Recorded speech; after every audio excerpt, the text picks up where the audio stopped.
Ils forment le premier bloc. Et ce n'est pas un hasard. Ils font et défont l'actualité, ils analysent, ils jugent. Ils donnent les vraies réponses. C'est cela, oui. Le premier bloc. C'est sur Planète Hockey, la radio.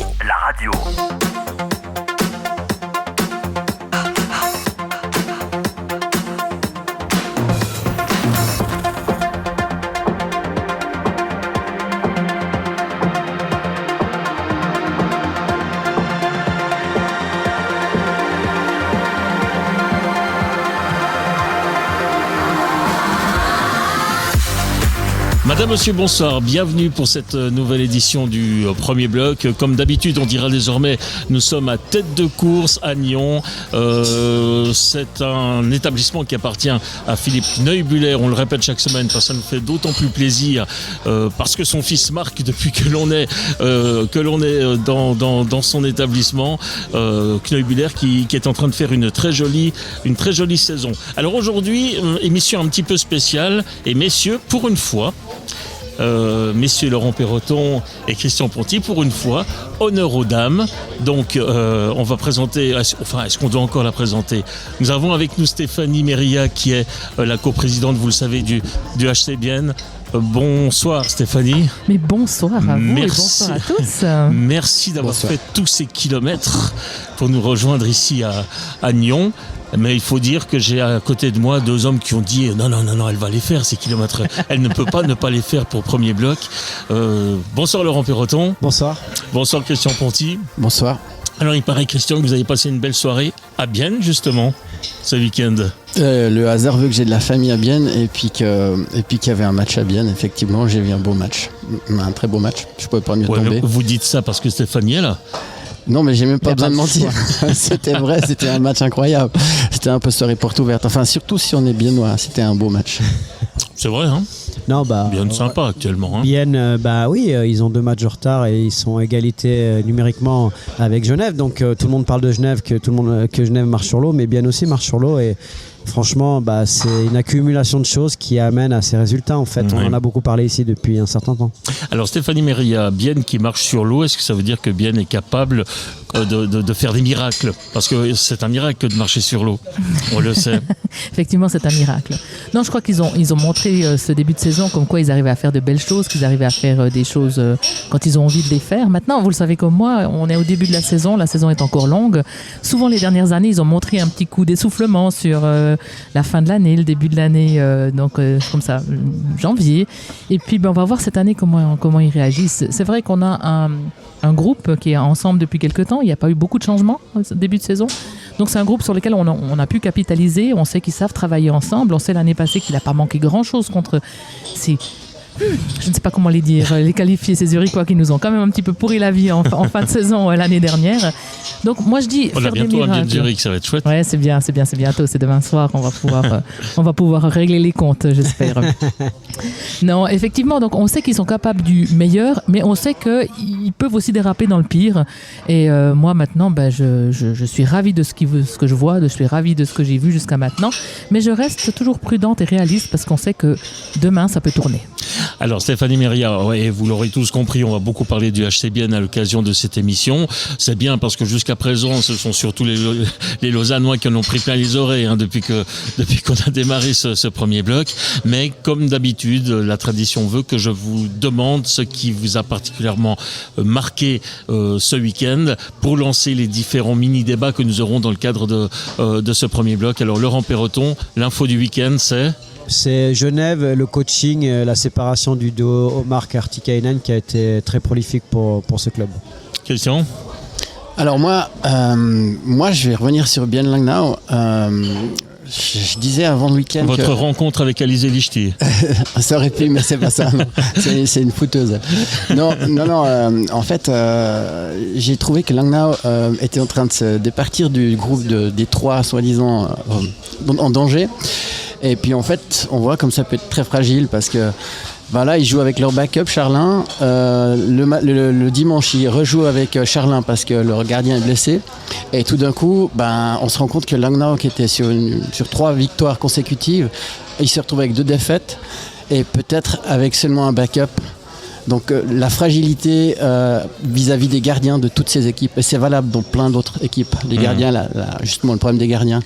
Donc je me réjouis de voir comment ça se passe. Et puis l'autre chose pour moi, c'est Cloton qui est en train de gentiment sortir la tête de l'eau, et mieux que ça même. Alors du coup, la bataille du haut de classement, elle se joue à 2 pour l'instant entre Bienne et Genève. Au milieu, c'est très serré. Et puis alors, où on pensait qu'il y aurait que 3 équipes, il y en a 5 parce que c'était pas prévu que Lugano et Lausanne soient dans le même paquet. Ouais. Donc du coup, c'est passionnant à tous les niveaux, je trouve. Donc votre propos, il est très large cette semaine. Et puis alors, Stéphanie Meria, est-ce que vous êtes capable de sortir un peu du contexte HC Bienne pour nous ressortir peut-être une autre info qu'une qui concernerait votre club? Mais je crois du week-end, le highlight du week-end et puis du début de saison, c'est la densité et puis la qualité de ces jeux, parce qu'avec les effectifs qu'on a dans toutes les équipes, on voit qu'on a des jeux qui sont vraiment super, et en tant qu'amatrice de hockey, je peux que être ravie. Bon, alors il y a Laurent Perroton qui essaye de bien se faire voir en faisant oui de la tête comme ça. Alors vous allez nous confirmer ça, Laurent? C'est vrai qu'on a maintenant, on peut le dire, après 15, 16, 17 journées, on a un championnat vraiment de qualité. Meilleur championnat qui ait jamais eu en Suisse. On est en train de supplanter la KHL gentiment pour dire que le championnat de Suisse vaut celui de Suède, et c'est peut-être le meilleur en Europe. Oui, on va voir ça en Champions League, mais je trouve que l'arrivée des étrangers, la progression des joueurs suisses, la construction des clubs, de certains clubs en Romandie et en Suisse allemande, fait que le championnat est incroyable. Et c'est vrai que à chaque fois qu'on allume la télé le mardi, le vendredi et le samedi pour voir les highlights, il y a des goals incroyables. Même hier soir, il y a eu encore des superbes goals. Donc non, franchement, c'est un régal, vraiment un régal de voir ce championnat. Moi, ce que je retiens, c'est qu'on parlait beaucoup de cette masse d'étrangers de qualité qui a débarqué en Suisse, et finalement tout le monde se met au diapason, et on avait émis des doutes quand même sur le bien fondé d'accueillir autant d'étrangers cette saison. On avait peur qu'il fasse un peu trop d'ombre aux joueurs suisses. C'est pas le cas, et ça bonifie pas mal de joueurs qui tout à coup explosent. Ça bonifie. Le simple questionnement, moi, c'est dans la formation sur le moyen terme, c'est-à-dire qu'aujourd'hui, combien de joueurs ici des mouvements juniors vont pouvoir accéder à la Liga tout de suite? C'est ça ma question. Sachant qu'en Swiss League, pour moi, je trouve que c'est une ligue vieillissante avec beaucoup de joueurs de plus de 25 ans. Donc, du coup, il y a moins de place pour les jeunes. Donc, c'est sur les 5-6 prochaines années où j'ai une inquiétude pour l'équipe nationale. Ouais, moi je trouve aussi, déjà la première chose qu'on peut dire, c'est qu'effectivement, alors le spectacle c'est incroyable, rien à dire. Il y a des équipes typiques, Genève, les étrangers, ils ont fait monter le niveau des joueurs suisses. Après, il y a des équipes aussi qui jouent beaucoup avec leurs étrangers. Je suis pas sûr que ce soit le même cas à Berne, par exemple. Ça dépend aussi comment on utilise ces étrangers. Et puis comme il dit, maintenant le problème c'est d'ici 2, 3, 4 ans. C'est là qu'on va voir finalement ce qui va se passer réellement avec l'équipe suisse par rapport à ces étrangers, quoi. Ouais, vous avez un avis là-dessus, Stéphanie? Mais je crois qu'il y a une vraie question à se poser par rapport à la relève, puis par rapport à la finalité d'une Swiss League ou d'une Regio League, ou de quelle que sera la ligue qui sera en dessous de la National League, parce que clairement c'est une ligue qui doit pouvoir émuler, qui doit pouvoir faire arriver des joueurs au niveau de la National League. Et là, je pense qu'avec le départ d'équipes, de grandes équipes de Swiss League, et puis maintenant une espèce de mix match hybride d'équipes de tradition, parce qu'on a des équipes de tradition en Swiss League et d'autres qui sont plus un peu des équipes fermes. C'est quoi l'avenir de la Ligue numéro 2 en Suisse? Et je crois que ça, c'est une question qui va certainement prendre un petit peu de temps dans la tête des dirigeants du hockey les prochaines années. Et vous êtes bien concerné par ça, parce qu'on va féliciter le HC Bienne pour la qualité de son mouvement junior. Hein. Les élites, les U20 notamment, font de très bons championnats. C'est une des meilleures formations de Suisse à l'heure actuelle. Laurent, c'est important aujourd'hui de beaucoup plus encore travailler avec les juniors qu'à l'époque, quoi. Ouais, ce qui est très inquiétant, c'est le niveau du championnat junior élite. Le niveau global. Le niveau global, j'ai été voir des matchs en début de saison, je suis un petit peu choqué, mais si vous enlevez les meilleurs joueurs qui vont jouer en Amérique du Nord ou en Suède, en Finlande, vous enlevez les meilleurs joueurs qui vont jouer, les très très bons qui vont jouer avec la Liga, les quelques-uns qui vont jouer en Swiss League, quelques-uns en MySport, le niveau tombe. Donc là, il faudrait peut-être revoir les tranches d'âge. Et puis surtout en Swiss League, il faut absolument imposer, comme dans les pays nordiques, un nombre de joueurs de moins de 23 ans dans les équipes avec une obligation. En tant que Français, je l'ai vécu avec l'Arrêt Bosman. On jouait contre des équipes, il y avait 17 étrangers. Puis d'accord, au bout d'un moment, on était au niveau de l'équipe suisse, on arrivait à se maintenir dans le groupe A difficilement, puis on est descendu, puis les gens ils se sont dit ah mais c'est bizarre. Ah non, c'est pas bizarre, on joue pas les Français. Donc là, c'est juste là mon inquiétude, c'est vraiment regarder ce championnat junior élite et puis essayer de le reformuler au niveau de la tranche d'âge. Et puis surtout imposer en Swiss League vraiment un nombre de joueurs de moins de 23 ans pour qu'ils se développent. On a des joueurs qui se développent plus tard, hein, qui est, si on prend un Kessler à Bienne par exemple, il a bourlingué un petit peu. Et jusqu'à la 10e journée, il était top scorer de son équipe. Donc ça veut dire qu'on peut y arriver. Mais il faut avoir les moyens et du temps de jeu et beaucoup de temps de jeu. Stéphanie Méria, juste un instant, question. Stéphanie Méria, je loue le mouvement junior biennois. Il y a combien de juniors biennois dans la première équipe aujourd'hui ? Alors, des juniors biennois dans la première équipe aujourd'hui, on en a, je pense, 2, 3, je sais pas. 3, hein, je pense. Ouais, bon, moi, c'est en fait ce que je voulais dire. Je voulais dire que justement, Bienne, c'est une des seules équipes qui met des juniors élites. Mais 2, 3, c'est quand même peu. C'est beaucoup. 3, c'est beaucoup. Par rapport aux autres équipes. C'est énorme. Oui, par rapport aux autres équipes. Mais regardez en Suède, regardez dans les pays nordiques, vous avez un bloc complet de jeunes. Mais en Suisse, quand tu as un junior par année qui sort, donc qui provient de ton mouvement junior, c'est déjà bien. Ça veut dire qu'en 10 ans, tu en as 10. Là, tu en as déjà 3 sur la glace. Ça veut déjà dire que, premièrement, il faut avoir l'intention et l'envie de les mettre. Parce qu'il y a des endroits où on dit ouais super les juniors, mais ils savent très bien, t'as qu'à voir le contingent qui mettront pas un pied sur la glace. Pour reprendre ça, Genève c'était un exemple, ils ont été champions suisses 2 années de suite en junior élite, il y avait beaucoup de jeunes ici de la formation, puis là il n'y a plus de place, hein. Quand vous avez un Antonietti et des fois un Richard qui joue en 4e bloc, un Berton qui est sur le numéraire, qui est quand même international français, il n'y a plus de place pour les jeunes, donc c'est là-dessus, il faut trouver un compromis pour qu'en Swiss League il y ait vraiment beaucoup de jeunes qui jouent. Le 4e bloc à Lausanne. Comment un junior peut jouer avec ses joueurs ? C'est juste impossible. En parlant de Swiss League, Bienne n'a pas de partenaire attitré en Swiss League. Non, pourquoi ? On travaille beaucoup avec la Chaux-de-Fonds, on travaille avec différentes, des fois avec Ajoie, des fois avec d'autres. On travaille vraiment en fonction du projet pour le joueur, pour que ce soit pertinent pour le joueur, parce que ça sert à rien de parquer quelqu'un quelque part et puis après il avance pas. Moi, ça nous intéresse pas.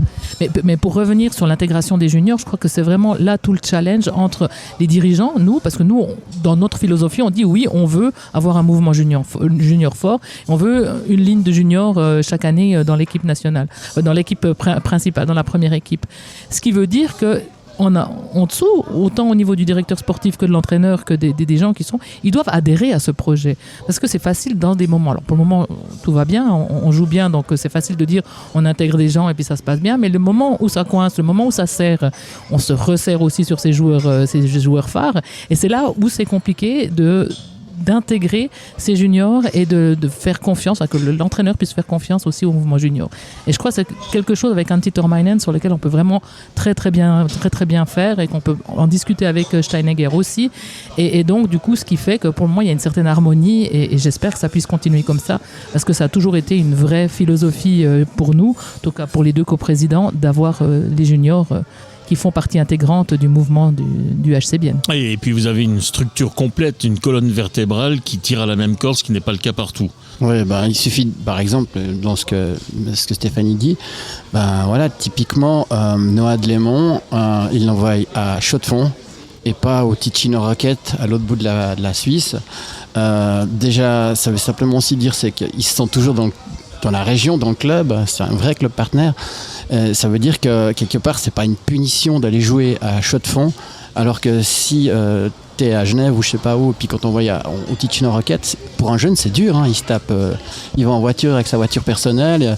Là, il y a une cohérence aussi. Et puis ça dénote l'envie de faire progresser, d'y croire en les jeunes. Mais surtout, la cohérence, c'est le mouvement junior sur la durabilité. C'est-à-dire que quand on voit le coach de junior élite, le nombre d'années qu'il est ici, c'est ce qu'avait fait Zug avec Léo Schumacher à l'époque.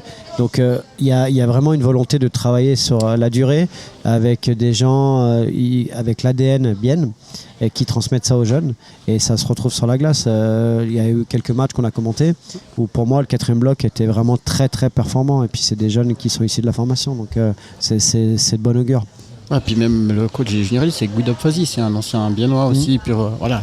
proche de Steinegger aussi, ils se connaissent bien. Donc il y a vraiment de la loyauté et puis on sent qu'il y a une organisation qui est fidèle en fait.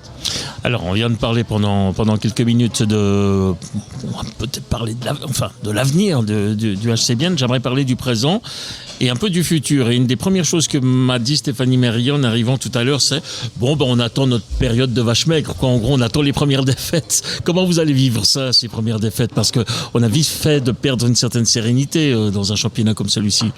Alors, moi, je le vis toujours mal quand il y a des défaites. Ça, c'est une évidence. Maintenant, c'est comment nos chers joueurs vont le vivre.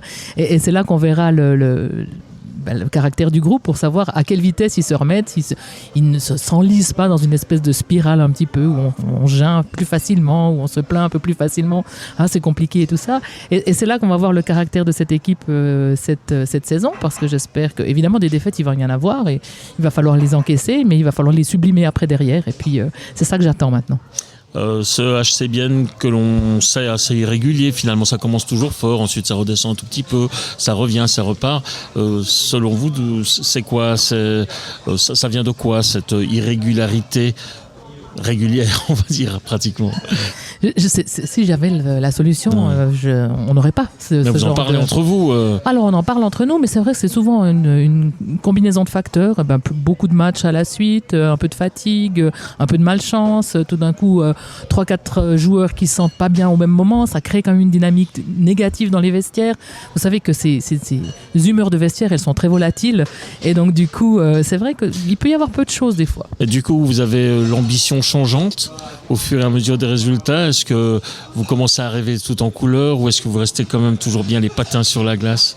Ça vous est arrivé de rêver en couleur, non? Je rêve volontiers en couleur, mais je rêve en couleur. Et la couleur, c'est quoi pour vous? Je reste toujours très réaliste. Toujours rouge et jaune, ça c'est évident. Non, je reste toujours très réaliste parce que je sais exactement ce qui nous vient encore devant. Et puis on l'a vu avec amertume la saison dernière, c'est-à-dire qu'on pensait que les top 6 ça allait être les doigts dans le nez. Puis finalement, grâce à un faux pas et puis de Lausanne et puis finalement une chance dans le classement, on avait assez de points pour passer. Donc il faut se réjouir de tout, mais il faut rien anticiper. Et puis évidemment, on a envie de rêver en couleur. Évidemment, on a envie une fois dans les prochaines années d'accrocher de nouveau un drapeau de champion de Suisse. Voilà, c'est ça que je voulais entendre. J'ai pas de honte à le dire. Ce sera peut-être pas cette année, mais ce qu'il faut, c'est créer un groupe. Peut-être ou pas, je sais pas. J'aimerais bien, mais peut-être. Je n'anticipe pas ça. Je veux juste, en tant que dirigeante, avoir un plan sur les 3-4 prochaines années pour savoir où je vais. Si le résultat est suit, tant mieux. Vous ne vous sentez pas avec la même obligation en tant que dirigeante du HC Bienne que par exemple que pourrait avoir la présidente du HC Lugano. Elle a d'autres obligations.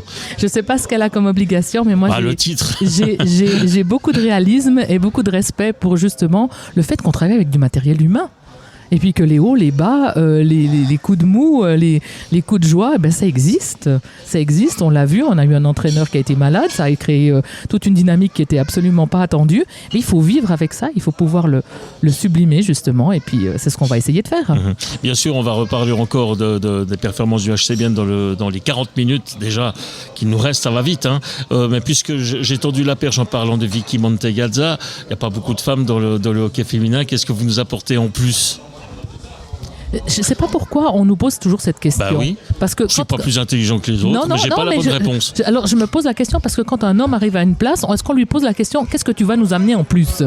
Non, je vais faire mon boulot. Il y a beaucoup de dirigeants, c'est plutôt en moins. Oui, voilà. Alors ça, c'est un problème, mais c'est peut-être pas le mien, quoi. Donc, effectivement. Quoi. Moi, alors, si je peux me permettre de répondre un peu à ta place. Déjà, ce que Laurent dit tout le temps de la fraîcheur, mais ça, je pense que c'est parce que t'es comme ça. Et puis l'autre chose, de l'humilité. Ouais.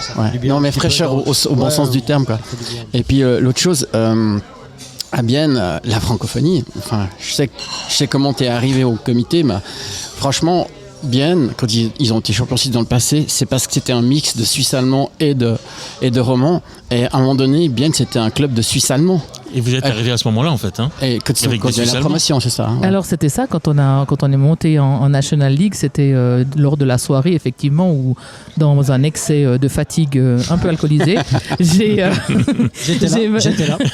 J'ai évidemment dit au président des donateurs de l'époque, ouais, de toute façon, avec ton club de misère qui est que pour les Suisses allemands, moi ça m'embête. Et puis c'est là qu'on m'a dit, arrête de râler, puis viens bosser avec nous, quoi. C'est comme ça que ça a commencé, effectivement. Et je pense que c'était pas une mauvaise chose. Mais après, au-delà de la francophonie, de la fraîcheur et tout ça, je crois qu'il y a une composante très importante à Bienne. On a quand même beaucoup de clubs dans la région. On a Berne pas loin, Ajoie. C'est d'avoir des Biennois pour des Biennois. Un comité, un conseil d'administration qui connaît bien le tissu économique de la région et puis qui peut les fédérer aussi à leur projet. Puis je crois que ça, c'est très important. Ça parle anglais dans le vestiaire du HC Bienne ? Oui, ça parle anglais, évidemment, parce qu'on a un entraîneur qui est finlandais et puis des étrangers qui sont de divers horizons. Mais ça parle surtout allemand. Parce que un petit peu français, mais surtout allemand pour le moment, parce qu'on a peut-être plus. Bienne, c'est deux tiers, un tiers. Hein. Oui, mais c'est un joli mix, et puis je crois que ça fonctionne assez bien, parce que la plupart du temps, ils arrivent un petit peu, quand vous les écoutez parler dans les vestiaires, c'est complètement mélangé, et puis c'est ça qui est sympa. C'est bien. Ouais, et puis moi je crois aussi à un truc que toi tu peux pas dire, mais moi je l'ai vu, et elle est romande, mais elle est adorée par les Suisses allemandes, j'ai vu, quoi. Et puis en fait, elle est tout le temps en représentation, mais sans avoir l'impression de bosser, quoi. Elle a le sourire tout le temps. Moi, elle a un côté solaire, c'est vrai, hein. Franchement, dans ta patineur. Après, exubérante aussi. Tonitruante parfois. Ça, ouais. mais en tout cas, ce qu'il y a de vrai, c'est qu'il y a un côté hyper fédérateur. Et puis, par exemple, je crois qu'en termes de sponsoring, je crois que vous avez le club qui a le plus grand nombre de sponsors de toutes tailles différentes. Mais c'est pas le fruit du hasard, de nouveau, quoi. Et puis il paraît que le HC Bienne est également le club qui présente le meilleur programme pour les femmes du club et pour les épouses des joueurs. Alors ça, je sais pas. Ce qui se passe entre les filles, ça reste entre les filles. Mais effectivement, on fait toujours une soirée de Noël très sympathique. C'est comme dans les vestiaires, tout reste dans le vestiaire, n'est-ce pas Laurent Perroton ? On essaye, mais c'est pas toujours facile. Hein. Non. On est toujours là derrière pour essayer de tirer les verres du nez. Bon, allez, on parle de tête du classement ou de meilleures équipes pour le moment depuis le début du championnat avec le HC Bienne. Vous avez reparlé de Genève Servette tout à l'heure. On va enchaîner avec les autres clubs romans. Voilà, Genève. Moi, je ne sais plus quoi dire de semaine en semaine, si ce n'est que c'est une équipe qui est impressionnante, quoi. Oui, impressionnante. Le coaching staff fait du bon travail. Après le match de Davos, là, ça a été un match qu'ils ne doivent jamais perdre. Et puis là, il y a eu des grandes discussions, puis il y a eu des bons changements. Même si on avait des trios qui marchaient bien, on a décidé de séparer Omar et Artikainen et ça a fait du bien à l'équipe. Après, le petit bémol, c'est quand même la blessure de Pouliot, qui est un élément indispensable cette saison. Il s'est vraiment mis au service de l'équipe. Il joue vraiment extrêmement bien. Vatanen qui est blessé, on le sait depuis un long moment, et puis Bertagia. Donc attention, ce que disait Stéphanie, ça peut arriver dans une saison qu'on ait des creux, mais aussi ça vient aussi des blessures. Et attention dans la profondeur en qualité, il ne faudrait pas avoir 2 gros blessés encore, parce que là ça commencerait à devenir compliqué. Je les ai trouvés un petit peu fatigués contre Ambri Piotta, mais ils ont géré. Lugano, ils ont très très mal joué, Desclous les a laissés dedans, et puis après ils gagnent, Artikainen qui fait un exploit à la fin. Donc voilà, ce qui dégage de cette équipe, la différence entre Bienne et Genève, c'est que Bienne, c'est plutôt le collectif, et Genève pour l'instant c'est plutôt les individualités qui peuvent faire des différences. Donc c'est pour ça qu'on a apprécié un peu les deux équipes, parce qu'on voit souvent à Genève, on voit des goals des fois exceptionnels, mais après dans le collectif pour l'instant Bienne est supérieur pour moi à 5 contre 5. Là où doit améliorer les choses à Bienne, c'est les situations spéciales. On doit monter un petit peu au niveau du pourcentage, mais je pense qu'il y a quand même des nouveaux étrangers, il faut que tout se mette en place. Et puis la grande différence avec les autres années dans la régularité, moi je trouve le gardien de Bienne vraiment, vraiment très très fort. Et c'est ce qui fait un petit peu la différence. Maillère était en perte de vitesse un petit peu, ils ont remis des clous de match, ça les a remis dedans, mais voilà, c'est 2 équipes différentes, mais qui sont assez proches au niveau du classement. Tu en parleras du gardien de Bienne tout à l'heure, parce que j'ai une question quand même très précise à vous poser, parce que quand Van Pontelberg va revenir, vous allez avoir un sacré problème quand même. Votre avis, Christian Ponty, sur Genève ? Alors moi sur Genève, la première chose c'est, suite à la défaite de Davos, ce qu'on peut voir à Genève, c'est qu'il y a un chef, et que le chef a pris des décisions et qu'elles ont été acceptées et qu'il y a eu une réaction. Alors, vu les noms qu'il y a dans l'équipe, respect. Moi, j'aurais pas dit ça au début de saison. Et franchement, il a fait des choix judicieux. Moi, je me suis dit, waouh, t'as 2 compères qui jouent toujours ensemble, c'est des potes, tu les sépares. T'es entraîneur, tu sais que ça fait pas plaisir. Hein. Les gars, ils ont joué un match incroyable. Après 3 minutes, il y en a un qui marquait, Omar qui a marqué et tout. Moi, je pense que ce qui est bien, c'est que c'est bien d'avoir une belle équipe, mais si t'as pas un chef d'orchestre qui tient la route, et puis là, on oublie des fois que Cadieux, ça reste encore un jeune coach, et puis qui ne coach pas une équipe de bas de classement, quoi. Donc moi je dis déjà avoir un bon coach avec des bons joueurs, c'est un bon pari pour l'avenir, quoi. Genève, ça fait partie de ces équipes dont on attend le premier passage difficile pour vraiment porter un jugement. Oui, il y en aura, mais comme je le dis, c'est qu'ils arrivent toujours à rebondir. Et là où ils ont un petit peu changé, c'est le niveau s'est resserré, hein, parce que tactiquement, on commence avec la vidéo à se connaître. Mais par contre, là, ils sont beaucoup plus constants. Donc, contre Zug, ils ont eu 55 minutes, 5 minutes, un petit peu de flottement, mais 55 minutes, c'était la danse du scalp, hein. Zug, ils n'ont pas touché le puck. Ils ont un début de saison très difficile, mais quand même, c'est Zug en face. On était au match, on se regardait tous, on se disait, mais attends, c'est Zug le champion, double champion. C'était quand même hallucinant à voir. Donc, oui, ils auront un trou, mais ils font quand même partie des favoris au titre. Et juste attention avec cette équipe, il y a quand même une équipe qui n'est pas toute jeune, et attention aux blessures. Elle vous impressionne cette équipe, Stéphanie Méria?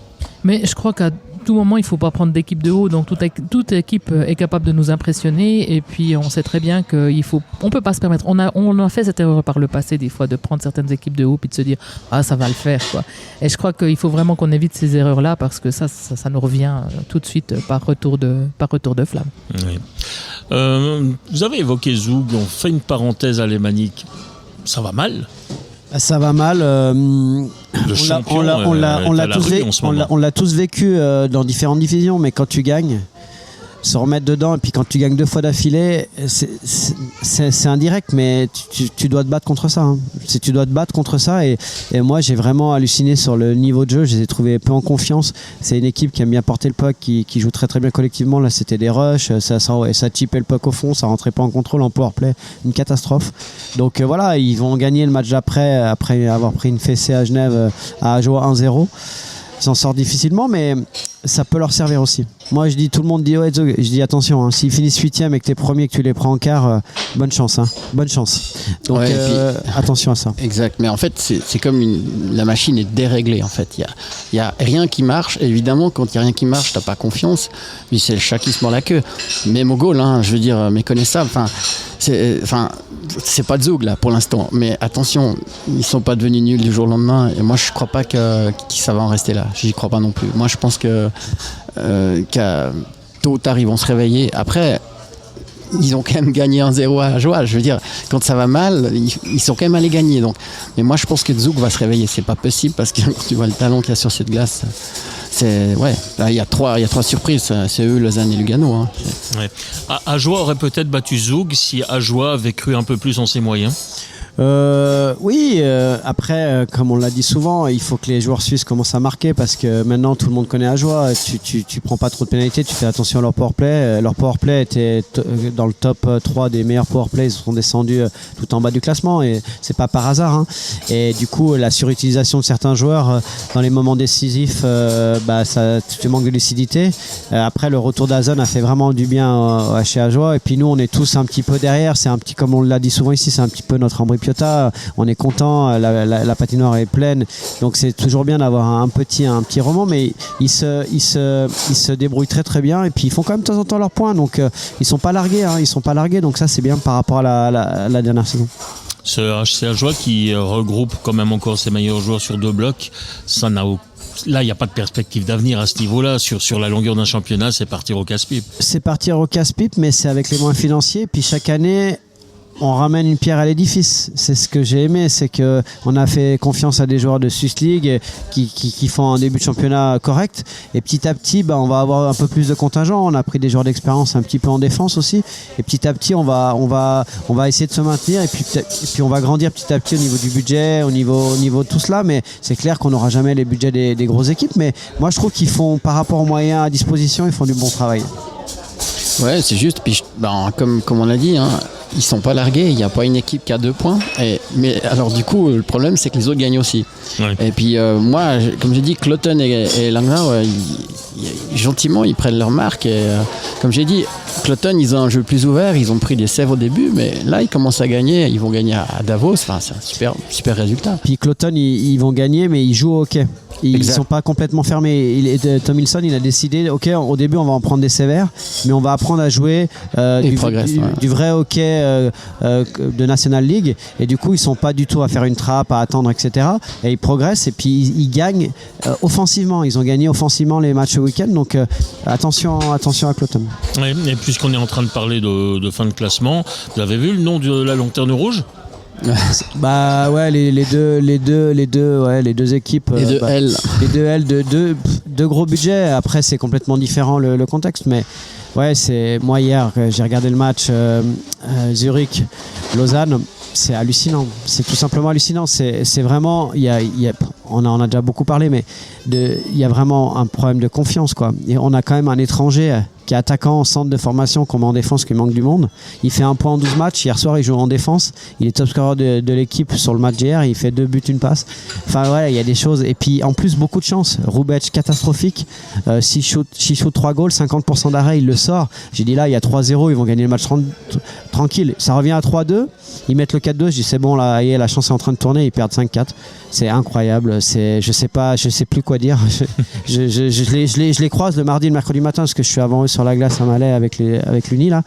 Et je vois les têtes. Ouais, ça doit être très très très compliqué. Et puis quand tu perds la confiance, c'est très très difficile. Très très difficile. Ouais, et puis j'ajouterais qu'actuellement le meilleur joueur de Lausanne c'est Poulenov. Qui joue énormément. Mais attention, s'il devait se blesser. On va reparler des gardiens justement. Bah, tiens, Lugano, l'autre L. Ah, un bon gardien, un très bon gardien, un des meilleurs de la ligue, et pourtant Lugano est dernier. Alors. La différence entre les deux équipes, Lugano samedi, 30 minutes, incroyable. Contre Genève, ils étaient supérieurs, ils bloquaient la zone neutre, ils jouaient très très bien, ils drivaient le net, ils ont joué en équipe. Après, ça c'est un peu, je pense qu'il faut qu'ils arrivent à gagner en constance, mais on voit une progression dans le jeu. Ce qu'on ne voit pas à Lausanne. C'est pour ça que je suis beaucoup plus inquiet à Lausanne. Il n'y a pas de fond de jeu, c'est des rushs. Hier, ils mettent 2 goals en powerplay incroyable. Un goal, j'ai jamais vu ça de ma vie. Un chip de la ligne bleue, le gardien il le prend. Et puis l'autre goal, c'est un rush. Et puis c'est Weber qui a plus de canne et il ne peut pas prendre son joueur C4 au marquage et C4 marque. Donc voilà. Mais tandis que Lugano en powerplay, c'est compliqué. Ça commence à bien jouer. Les étrangers, Arcobello, de nouveau, on voit le vrai Arcobello. Et puis dans le jeu à 5 contre 5, ils ont posé des problèmes à Genève. Et Genève s'en est sorti grâce à Arpikainen sur la fin. Ouais, mais parce que je pense que Lugano, ils sont comme au début de la saison. Ils recommencent avec un nouvel entraîneur, un nouveau système. Les gars, ils étaient pas en très bonne condition physique, ça se voyait. Alors que Lausanne, il y a quand même une forme de continuité. Ils ont fait le début de saison, la prépa avec le même coach. Lugano, ils repartent de zéro. Je veux dire, en termes de système de jeu, de philosophie de jeu, de confiance, Arcobello, c'est un bon exemple. Donc moi je pense que le potentiel de Lugano de revenir si la sauce devait prendre, il est quand même plus élevé qu'à Lausanne en ce moment. Puis Philippe, vous posez souvent des questions, moi je vais vous en poser une toute simple, mais comment est-ce possible, en Suisse d'avoir une société comme le Lausanne Hockey Club pendant 3 ans comme avec un directeur et d'avoir des résultats comme ça.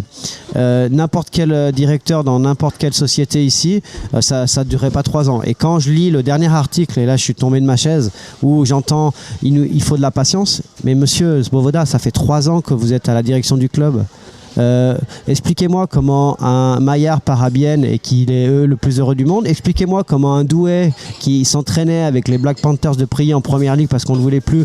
Hier, il met 2 points, dont un coast to coast. Donc moi, il y a un problème de contexte. Il y a un problème de contexte, mais moi je trouve que pour les joueurs c'est difficile.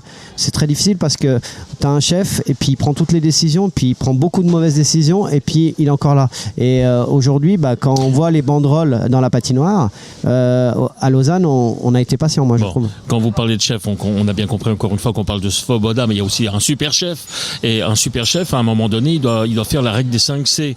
Et la règle des 5C, elle a été instaurée par un ancien super chef qui était Jean Martinet, feu Jean Martinet à l'époque. La règle des 5C, c'est commander, contrôler, corriger, coup de pied au cul, comme il disait. Alors, il vient quand, ce coup de pied au cul? Je sais pas, mais moi je m'inquiète. Je m'inquiète parce qu'on se rappelle qu'en 2003, il y a eu une relégation. Au début, ça avait bien commencé. Puis on a changé, on est revenu, on savait plus. Il y a des dirigeants qui sont arrivés. Puis finalement, relégué. Puis ça a mis combien de temps? Combien de temps pour remonter? Ça a mis beaucoup de temps. Donc du coup c'est ça. Là, aujourd'hui, on est dans l'urgence et si on continue comme ça, vous avez vu les prochaines rencontres qu'ils doivent jouer. Oui. Alors moi, j'ai une idée. On pourrait essayer d'inviter Grégory Finger au podcast de Planète Hockey. On pourrait. Ouais, pourquoi pas. Tu sais où il habite? Parce que moi, il paraît qu'il est de la région de Lausanne. Ok, d'accord. On aura un problème de traduction simultanée, j'ai l'impression. Bon, j'avais envie de parler de gardien. Et là, on va reparler du HC Bienne. Voilà, vous avez un super gardien, Van Pottelberg. Pas de chance, il se blesse. Il est aux portes, enfin, il est même pas aux portes de l'équipe nationale. Il est en équipe nationale. Bon, vous devez réagir. Vous engagez un super gardien qui s'appelle Seteri. Maintenant, vous avez Van Pottelberg qui se prépare gentiment pour revenir. On parlait de la fin de l'année. Je ne sais pas si on est encore dans le même calendrier. Et vous avez comme autre gardien encore Ritz qui est là. Que va-t-il se passer lorsque Van Pottelberg sera à nouveau compétitif ? On va prendre ça pour une magnifique opportunité, non? Effectivement, l'idée, ce serait d'avoir les moyens d'avoir un étranger de plus. Donc là, on va peut-être essayer d'y travailler. Et ce qui ferait qu'on pourrait alterner entre un Joren qui doit prendre le temps pour se remettre à flot et puis un Seteri dont on sait qu'il est parfaitement professionnel et puis absolument au top. Et l'idée, idéalement, ce serait vraiment de pouvoir se dire on jongle entre les deux en fonction de leur forme, en fonction des matchs et en fonction de ce dont on a besoin devant ou derrière, en fonction si le prochain joueur qu'on va prendre sera un attaquant ou un défenseur. Et ça, c'est pour moi le scénario idéal pour atteindre les playoffs et puis pour avoir cette flexibilité, cette profondeur de banc pour pouvoir être plus fluide sur une phase de playoff. Et Ritz, vous le refilez où? À la Chaux-de-Fonds, en Suisse alémanique, en Mallorca League?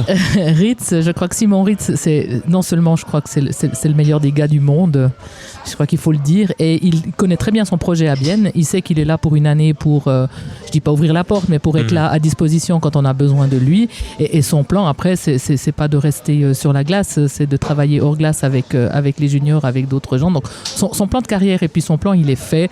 Il sait que c'est sa dernière saison sur la glace et il est là pour servir le club et il a une attitude remarquable. Donc moi, j'ai pas peur avec Simon. Je sais qu'il va trouver sa place et puis il acceptera le rôle qu'on va lui donner et j'espère sincèrement que Joren va pouvoir avancer assez vite dans sa rééducation pour qu'on puisse le remettre au boulot assez vite. On en est où avec lui?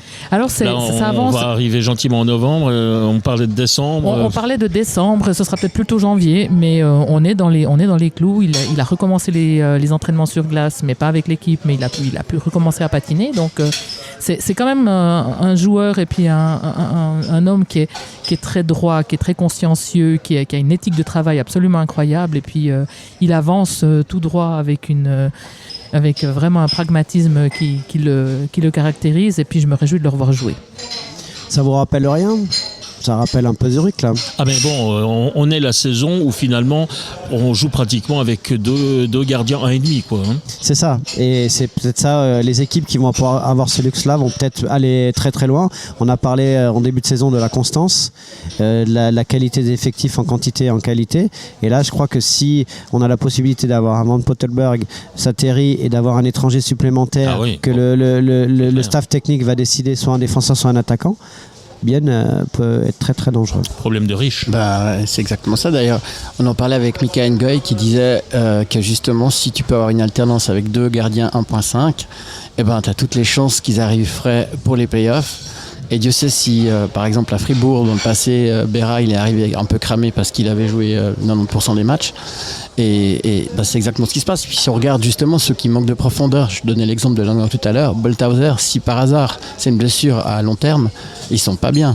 Et typiquement, s'il se blesse maintenant, c'est aussi parce qu'il a tout le temps joué. Il a joué tous les matchs. L'intensité et la qualité des matchs font qu'aujourd'hui les gardiens, surtout quand il y a des back-to-back, tu as besoin de te reposer parce que c'est une telle concentration. La qualité des shoots, la vitesse d'exécution, la vitesse du jeu fait que les gardiens physiquement c'est beaucoup plus dur et ça les mentalement use, en fait, ça t'use. Et lorsque tu as une alternance, c'est très très bien. Et il y a pas mal de clubs qui sont partis là-dessus et c'est une très bonne idée. Si vous avez pu lire planethockey.com ce matin, ce lundi, vous aurez donc appris que pour Reto Berra, il en a pour 4 mois s'il se fait opérer, puisqu'il souffre d'une hernie discale. C'est vrai que Fribourg aujourd'hui n'a pas trop de soucis à se faire parce que Connor Hughes réalise quelques belles performances. En parenthèse, je pense qu'on verra bientôt jouer Jeffrey Meyer. Cette fois-ci, ça va lui ouvrir la porte pour avoir du temps de jeu. Je reviens rapidement pour vous dire que Loïc Gallet est à nouveau remplaçant de Chianov ce week-end. Donc en fait, il ne va pas beaucoup jouer. C'est pas tellement. C'est aussi un des perdants peut-être côté fribourgeois de ce jeu de chaises musicales entre les gardiens. Mais Fribourg n'a pas trop de soucis à se faire, je pense. Connor Hughes a l'air de confirmer. Oui, alors moi je mets un bémol. Il faut attendre en décembre, puis on verra. Mais là, on a déjà utilisé pas mal de licences étrangères. On a un étranger supplémentaire. Donc là, en termes de finances, je crois qu'à Fribourg, ce sera difficile d'aller chercher encore un gardien étranger. Donc du coup, on doit faire confiance à ces deux jeunes-là. Après, ça me paraît quand même un peu tendre pour prétendre à un carré final. Surtout que Fribourg, ils ont 3 matchs en une semaine, plus la Coupe d'Europe. Oui. Et donc ça veut dire que tu peux pas mettre Connor Hughes tous les matchs. Parce que le gars, il va se retrouver à jouer un match tous les 2 jours pendant 10 jours. Enfin, c'est pas possible. Donc de nouveau, la profondeur des gardiens, si tu veux gagner, c'est hyper important. Toujours concernant les gardiens, Mayer du côté de Genève un petit peu, on va pas dire sur le déclin, mais enfin un peu fatigué actuellement. Ouais, il y a des pics de performance et puis là il est dans un mauvais trend. Il a vraiment pas bien joué contre Davos à l'image de son équipe. Il a été un peu laissé seul, mais on a corrigé. On faisait beaucoup d'alternance. Là on a fait jouer des clous et puis qui a remis l'équipe sur le droit chemin. Et puis le fait qu'il y ait vraiment des sanctions entre guillemets avec la séparation de certains joueurs, les changements de ligne et tout, ça a redynamisé tout ça et puis ils sont repartis de l'avant. Mais c'est vrai que ils ont quand même 2 excellents gardiens sur une saison, quoi, sur la durée. Ouais, et pour finir le tour des clubs romans, on a une bonne petite paire finalement avec Wolf et Chacho du côté d'Ajoie. Là, un jeune gardien qui a vraiment surperformé l'année dernière, qu'on a suivi depuis longtemps, mais qui a le temps de se reposer. Qui a le temps de se reposer, puis Chacho qui a de l'expérience, donc en plus de bons gars. Donc non, c'est bien pour ce poste-là. Quand je parlais de l'inquiétude que j'avais aussi sur du moyen terme, l'équipe nationale, c'est les gardiens, parce que l'après Berra et Genoni, on a besoin de Van Pottelberg, on a besoin d'Ashliman, on a besoin de Weber. Weber, il joue pas assez. J'ai pas compris qu'il ne soit pas aligné hier avec le match qu'il avait fait le précédent match. Donc on a besoin que ces gardiens-là, et on verra, on en reparlera, mais on verra que comme en Ligue junior majeure du Québec, on est revenu en arrière en interdisant les gardiens étrangers dans le championnat. Et si on voit qu'on a des grosses difficultés à ce niveau-là, peut-être qu'il y aura une règle. On va affiner les choses, mais sur du moyen terme, je pense qu'en Ligue nationale, on verra les conséquences, mais on sera obligé à un moment donné d'affiner les choses. Ouais, moi juste pour en finir avec ce que tu dis à propos de Ludo Weber. Alors moi aussi, Zurich c'est le seul club qui fait pas d'alternance avec 2 excellents gardiens. Donc moi je vois pas l'intérêt, parce qu'à un moment donné ils vont mettre Weber et il sera pas en forme puisqu'il aura pas joué. Et puis l'autre chose, moi je pense que suivant la blessure de Bolthauser, Langnau, ils ont tout intérêt à essayer de demander Weber, parce que Zurich, je les vois bien prêter Weber à Langnau, mais pas à Fribourg. Et puis surtout Azevedo doit jouer. Azevedo, c'était un joueur majeur l'année dernière et c'est un playmaker, un passeur. Et pour que Texier performe, etc., tu as besoin de lui donner un joueur comme ça. Donc c'est peut-être une possibilité. Ouais. Madame, messieurs, il nous reste un quart d'heure. Alors, on va quand même profiter de la présence de Stéphanie Myriat encore pour parler un petit peu de sa vision des choses en tant que dirigeante, et puis encore un peu du HC Bienne. Aujourd'hui, on a le sentiment que tous les clubs de l'élite ne tirent pas forcément tous à la même corde, n'ont pas évidemment tous les mêmes intérêts. Comment vous ressentez ça aujourd'hui?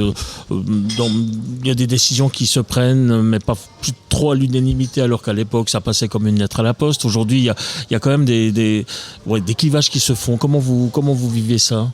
C'est vrai que c'est assez drôle. Il y a eu pendant la période du Covid tout d'un coup un espèce de resserrement vers le milieu où on s'est dit il faut absolument qu'on parle de plafond financier, il faut qu'on parle d'équité, de choses comme ça. Et puis on s'est tous retrouvés un petit peu autour de la table, enfin en l'occurrence derrière son téléphone et son écran pour en parler.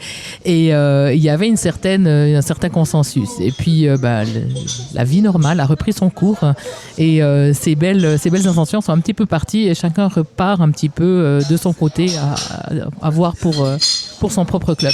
Et c'est vrai.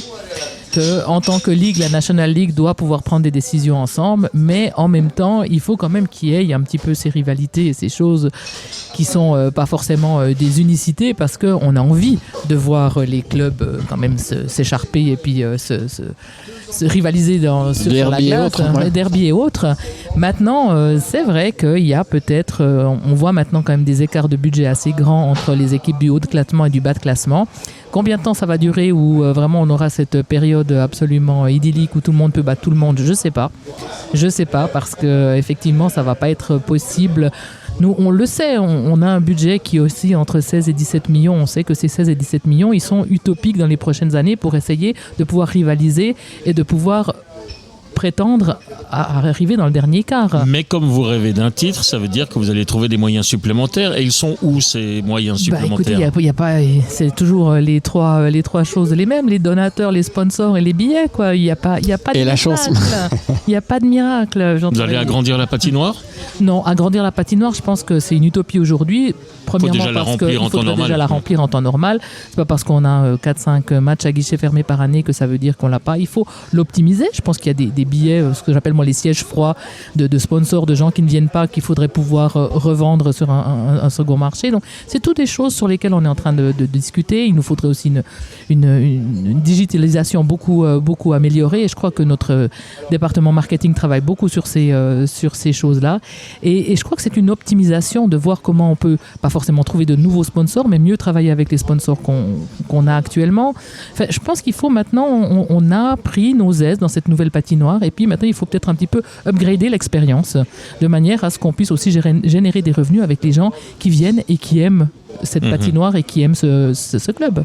Si je vous en parle maintenant, c'est que ce week-end, un sujet est apparu dans certains médias, c'est celui du nombre de formations en National League. On en est à 14. Quelle est la position du HC Bienne? Le maintien à 14 ou repartir très vite à 12? Alors je pense que de repartir très vite à 12, ça va être compliqué dans l'état actuel des choses, parce que comment se séparer d'équipes si elles performent. Maintenant, je pense que la seule issue possible, c'est qu'elle soit à 12, à 13 ou à 14, enfin, si possible à 12 ou à 14, je pense qu'à 13 c'est plus compliqué par rapport à l'équilibre des rondes, c'est vraiment d'avoir une ligue équilibrée. C'est ça qui fait la force du produit National League. C'est de savoir que, comme l'année dernière, Ajoie ne se fait pas tout le temps battre, ou qu'on n'est pas sûr que ce soit toujours les quatre mêmes équipes qui se retrouvent sur le dernier carré. C'est ça qui fait la force de cette National League. Et si on ne peut pas retrouver cet équilibre-là parce que les budgets ne suivent pas, ou bien parce qu'il y a trop ou trop peu d'équipes, dans ce cas, on va diluer le produit, on va diluer l'intérêt que les gens portent au match, parce que si de toute façon on sait que c'est un Genève-Ajoie et que Genève va gagner de toute façon, quel intérêt? Mais quel est l'intérêt de regarder le match? Aujourd'hui, le spectacle, il est à tous les niveaux, en haut, au milieu, en bas. Mais si tout d'un coup ça change, ça peut devenir moins drôle. Et puis après, il y a l'aspect budgétaire. Si les deux dernières équipes, elles sont en faillite, ça va pas être faisable. Mais en tout cas, comme ça, moi, j'ai rien à reprocher. C'est beau à voir. Franchement, on s'ennuie pas. Et vous seriez favorable à introduire des règles contraignantes sous forme de gentleman agreement entre les clubs? Ça marche de temps en temps pour dire justement plus de gardiens étrangers, un nombre de 6 joueurs formés au club, enfin obligatoire sur une feuille de match, je sais pas. Vous seriez favorable à ce genre de choses? C'est un peu artificiel quand même. C'est un peu artificiel. Je pense que c'est peut-être moins artificiel si on fait une espèce de plafonnement des salaires avec une grille de pénalités qui pourrait aller au profit de formation junior, par exemple. Je pense que ça, c'est quelque chose qui est peut-être plus réaliste, parce qu'on ne pourra pas empêcher les clubs qui ont beaucoup d'argent d'engager des joueurs à grands frais, ça c'est une évidence. Mais si, justement, on peut profiter de cette vitalité économique des clubs qui sont au top du classement pour les injecter dans des mouvements juniors et pour pouvoir, ou dans d'autres choses, je ne sais pas sous quelle modalité il faudrait le faire, pour pouvoir équilibrer cette ligue, je pense que ce serait bénéfique pour tout le monde. Et c'est ça que moi je veux. Je veux des beaux matchs, je veux des matchs où tout le monde peut gagner, je veux avoir un suspense jusqu'à la fin de la saison à m'en manger les bouts des doigts. Et c'est ça que j'ai envie de voir. Je m'adresse là à l'entraîneur, un peu manager quand même, quand vous êtes Laurent Perroton. Ça vous semble possible, un plafonnement salarial? Fair play financier, ouais, évidemment. Je pense... On le contourne facilement. Regardez ce qui se passe en France. Et pas seulement dans le foot. Hein. Ouais, bien sûr, mais il faut qu'on pense à l'avenir du produit et du sport. Et là, aujourd'hui, ça marche très très bien.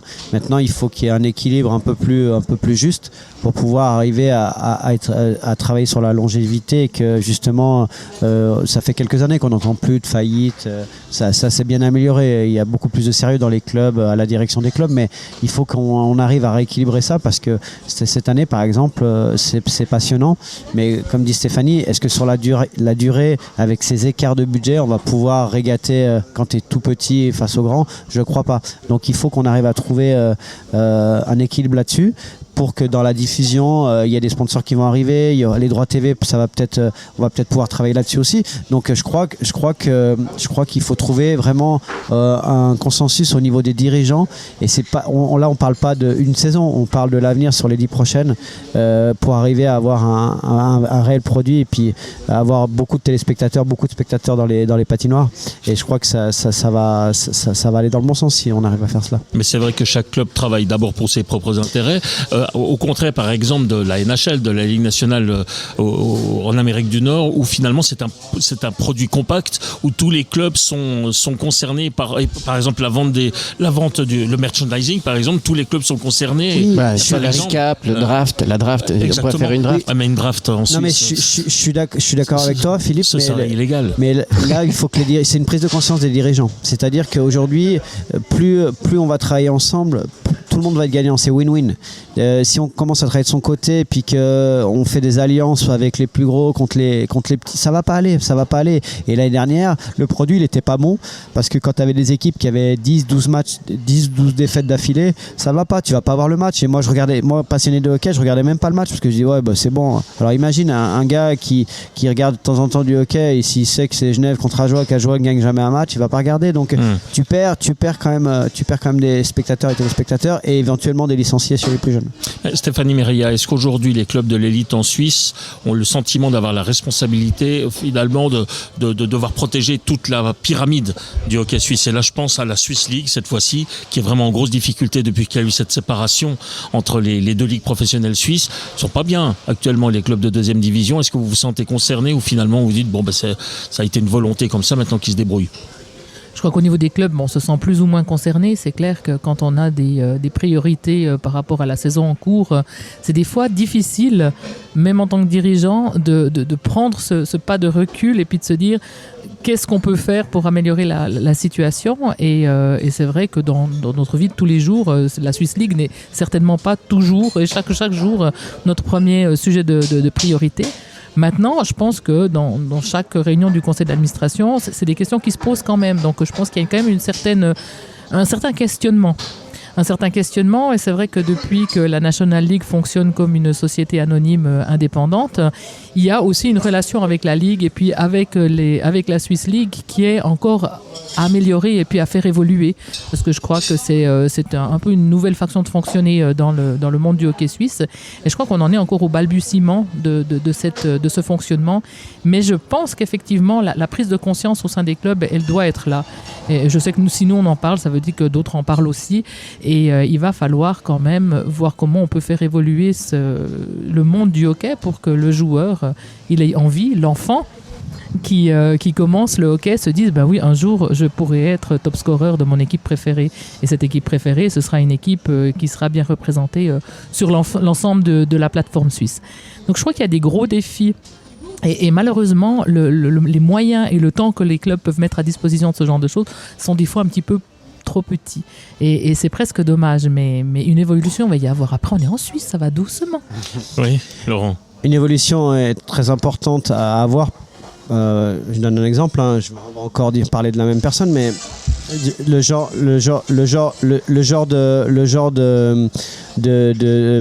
de contrat qu'on peut proposer à des joueurs aujourd'hui par rapport à la loi du marché, il y a des gens qui sont arrivés dans certains clubs qui proposent des contrats pour des joueurs, c'est de la folie.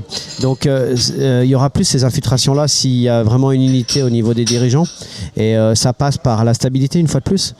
Si les présidents se connaissent, se rencontrent, ça ça dure sur plusieurs saisons, on arrive à trouver des consensus parce que on est quand même dans la saison, on regarde devant soi, il faut gagner ses matchs, le budget, etc. C'est difficile. Mais s'il y a vraiment un groupe de présidents forts qui restent pendant plusieurs années, je pense qu'on peut arriver à trouver vraiment un consensus au niveau du fair play financier et surtout qu'il n'y ait plus d'infiltration avec des gens qui arrivent de pays étrangers qui proposent des contrats à des joueurs. Moi, je comprends pas quand j'entends les sommes. Je me dis mais attends, mais les gars, ils connaissent le hockey ou quoi? Et c'est pas possible. Et puis ça déstabilise les équipes, etc. Donc ça, il faut qu'on arrête ça parce que le produit est bon en ce moment et il faut essayer de travailler avec ça. Stéphanie Méria, est-ce qu'il y a un Rusty Graben dans le hockey suisse? Moi, j'ai pas l'impression. Sincèrement, j'ai pas l'impression quand on en parle comme ça. Maintenant, je suis peut-être mal placé pour le savoir. Moi, j'ai pas l'impression vous êtes à la de frontière vivre linguistique, dans un Rusty Graben, quoi. Donc, j'ai pas cette impression-là, sincèrement. Oui, parce que si je regarde encore une fois par rapport au club de Swiss League, j'ai vu que les avis étaient quand même très différents lorsqu'il a fallu justement essayer de sauver ce qui pouvait l'être. Et aujourd'hui, j'ai l'impression quand même que les clubs de l'élite ont fait des concessions à la Swiss League, mais en retirant beaucoup d'avantages quand même. Et je remarque que justement, on est peut-être un poil plus sympa du côté de la Suisse romande que de la Suisse alémanique. On est, voilà, je ne sais pas. D'où ma question en fait. Alors, Rusty Graben, je ne sais pas. Je ne peux pas vous le dire parce que ce n'est pas une question dont j'ai discuté avec l'ensemble des dirigeants de tous les clubs. Maintenant, je reviens à ce qu'on disait au début. Une réflexion sur la Swiss League, sur la façon dont on forme nos juniors, dans la façon dont on leur donne la chance d'accéder au hockey des grands. Cette réflexion-là, elle doit être faite parce qu'effectivement, pour le moment, ça semble un petit peu bancal. Mais vous avez des pistes, vous ? Alors moi, non, j'ai pas de piste à l'heure où je vous parle. Je pense que mes compétences techniques dans ce genre de choses ne sont non plus pas assez grandes. Mais effectivement, c'est peut-être une réflexion qu'il faudrait avoir, comme disait Laurent tout à l'heure, en incluant les meilleures équipes de juniors, en incluant la Swiss League, en incluant des équipes fermes. Il y a quelque chose à faire parce que le tissu du hockey en Suisse, il est fantastique. Et la popularité du hockey en Suisse, elle est fantastique. Et ça, il ne faut pas le perdre parce que c'est justement ces étincelles dans l'écolier qu'on va aller voir avec une casquette et puis un joueur en classe où on va leur dire ah bah tiens, aujourd'hui on fait un cours de gym avec Damien Brunner ou bien avec un grand joueur. Et c'est ces étincelles-là qu'il faut continuer à distribuer. Et c'est pour ça qu'on aime le HC Bienne. Je vous donne un exemple, Christian me racontait ça. À la patinoire, après les matchs, les joueurs ils vont manger dans les bistrots, là, dans un des bistrots, et puis tout le monde qui peut venir à table, faire une photo, parler avec le joueur, notamment des enfants. Et c'est pour ça qu'ils sont abordables et c'est pour ça qu'ils sont appréciés en fait. Et il faut garder cette simplicité et ce feu dans les yeux des enfants. Et puis la popularité du hockey en Suisse, c'est vraiment incroyable. D'ailleurs, ça dépasse les limites des fois. Hein. Les gens, ils sont tellement pour leur équipe que on le voit dans les médias, à la télé par exemple. Si on a un derby et francophone et qu'on parle plus d'une équipe que d'une autre, on reçoit des messages, mais t'es pour Genève ou t'es pour Fribourg, alors qu'on est pour le beau jeu et puis qu'on analyse si un match où Genève ils sont super forts et puis que Fribourg ils jouent pas bien, on va parler de Genève. Donc voilà, il y a une passion qui est complètement folle. Mais moi j'avais une question pour Stéphanie. Notre ami Fabio Hofer, il a combien d'années de contrat et est-ce que vous allez le re-signer rapidement parce qu'il faut le faire? J'adore tellement ce joueur, c'est hallucinant. Vous lui passerez le bonjour. Avant qu'elle réponde, je vais juste dire un truc. J'étais au match et on s'est croisé avec Stéphanie. J'ai dit alors offert l'année prochaine à Lausanne parce qu'ils ont perdu un par année. En général, c'est le meilleur joueur. Alors, je connais la réponse. Non, alors je crois qu'il est en cours sous contrat pour l'année prochaine si je ne m'abuse pas. Ah. Mais il faudrait que je vérifie parce que j'ai pas tous les contrats en tête. Et puis effectivement, il fait partie des petits papiers de Martin Steinegger parce que forcément c'est un joueur incroyable, c'est une personnalité attachante et puis c'est vrai qu'on adorerait pouvoir le garder encore un moment. Est-ce que Bienne est un club qui peut se permettre quelques coups de folie? Bon, on l'a fait déjà, on a fait Jonas Hiller, on a fait Damien Brunner. Même Radgeb, leur signer Radgeb, c'était pas facile. Hein. Donc on peut se permettre quelques coups de folie, maintenant il faut qu'on les dose tout simplement, parce que ça, ma foi, c'est la dure tâche de Martin Steinegger, on lui dit ça c'est ton budget, débrouille-toi. Et il le fait très très bien, parce qu'il a une vraie vision aussi par rapport à l'équilibre. Je crois que c'est vraiment un des directeurs sportifs qui travaille pas sur la personnalité en disant moi je veux ce joueur ou ce joueur. Il dit je veux un droitier qui a ce caractère-là parce que c'est comme ça qu'il va s'intégrer dans l'équipe. Et je crois que chez nous, on essaye de pas faire une collection de divas parce qu'avec une collection de divas, on n'a toujours pas une équipe. On essaye vraiment de créer une équipe. Mais ce qu'il y a de génial, c'est que non seulement il sait ce qu'il faut au niveau sportif pour son équipe, mais en plus il s'entend bien avec l'entraîneur. Et de nouveau, ils sont alignés, quoi. Loyauté. Ah, exactement. Et puis, je pense qu'en termes de, pour repérer du potentiel chez les joueurs, Stoney, je crois que c'est assez le top. Et puis comme je vous le dis, pour le moment, c'est facile de faire tout bleu et de dire que c'est tout beau, tout rose pour le HC Vienne, parce que tout va bien pour le moment. Et peut-être dans un mois, on n'en discutera pas pareil. Et si on parlait de vous fin août, tout le monde s'inquiétait, tout le monde disait c'est la catastrophe. Ouais, on était à la Vallée du Cou. C'est vrai que la préparation n'était pas terrible. Le tournoi catastrophe. En Autriche, je ne sais plus où c'était. Oui, puis à la Dolomite Cup, là, c'était pas. Puis à la Vallée du Jour, on était ensemble. Ils avaient pris 8-1. Mais c'est ça la beauté aussi de ce sport, c'est de nous faire passer par ces émotions-là. Exactement. Et puis je me rappelle qu'il y avait beaucoup de gens qui avaient dit mais qu'est-ce que c'est que ce gardien 8-1 contre Fribourg, mais il n'arrête pas un ballon de volley. Et puis finalement, c'est l'un des meilleurs gardiens du championnat. Bien, nous arrivons au terme déjà de cette émission. On va vraiment vous remercier, Stéphanie Meria, de nous avoir rejoints ici à Nyon. Aux têtes de course qui est un Bike and Coffee, cette fois-ci je l'ai dit correctement, Philippe Neubler, Bike and Coffee, où on se retrouve tous les lundis pour le premier bloc et peut-être même bientôt un peu plus souvent, puisque nous avons un after, enfin nous avons un before et nous avons un after aussi, enfin bref, on vous en reparlera plus en détail, puisque le programme de Planète Hockey la radio va trouver sa forme définitive au lendemain de la Toussaint. On n'allait quand même pas faire la fête le jour de la Toussaint, donc à partir de mercredi, version définitive, et du site internet et de la radio. Merci encore une fois de nous avoir suivis. Alors merci à Stéphanie Meria, merci à vous, qui va reprendre son train direction Bienne parce qu'il y a encore du travail, un petit peu, mais ça va. Oui. Merci à Laurent Perroton, merci à Stéphanie d'être venue, qui va reprendre sa Tesla pour aller à l'entraînement m'entraîner avec des gars de 20 ans. Voilà, et puis merci à Christian Ponty qui lui va reprendre son vélo. Ah non, je suis en voiture. Non, en tout cas, merci à Stéphanie parce que franchement, on a fait un petit peu du last minute et puis elle a été hyper disponible. Ça, c'est la classe. Merci. Avec grand plaisir. Merci à vous tous de nous avoir écoutés et puis surtout, continuez à aimer le hockey parce que c'est pour ça qu'on est là. C'était la meilleure conclusion qui soit. Merci à toutes et à tous d'avoir été encore une fois présents pour ce premier bloc. Première diffusion, vous y êtes le lundi à partir de 20h et puis rediffusion demain matin 6h et demain après-midi 13h et puis ensuite dans les heures... parfois les jours, je l'admets, qui suivent, vous avez la possibilité de retrouver cette émission en podcast sur notre chaîne YouTube. C'était Philippe Ducarreau. Excellente fin de journée à toutes et à tous et à lundi prochain pour une nouvelle édition d'un premier bloc After.